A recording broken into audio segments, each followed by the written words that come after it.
Niger, Mali, Burkina Faso, tous les yeux sont rués sur la création de la fameuse monnaie de l'AES.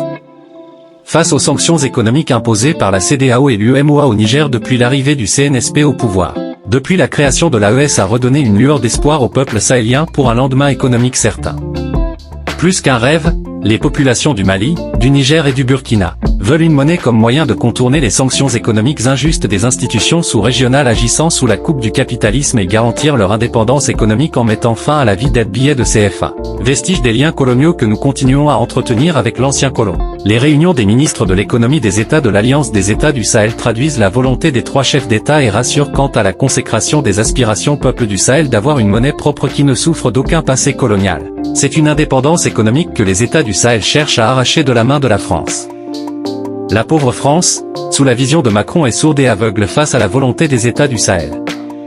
Or, ce vent de changement est en réalité la véritable marche d'indépendance concrète pour les États de l'Alliance, AES. L'Alliance des États du Sahel s'affirme comme une véritable force militaire, économique, sociopolitique qui, de par les différents programmes en perspective, fera parler d'elle dans les salons de toutes les présidences africaines.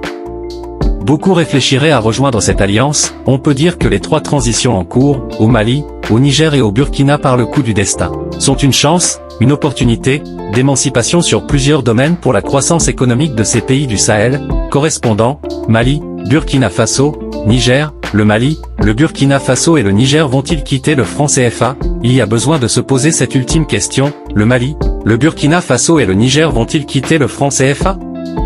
Oui, cette question mérite d'être posée car depuis que ces pays sont dirigés par des militaires, ils ont généralement rompu les accords de défense avec la France, chassé l'armée française de leur territoire, et même fermé les chaînes de radio et de télévision françaises sur leur sol.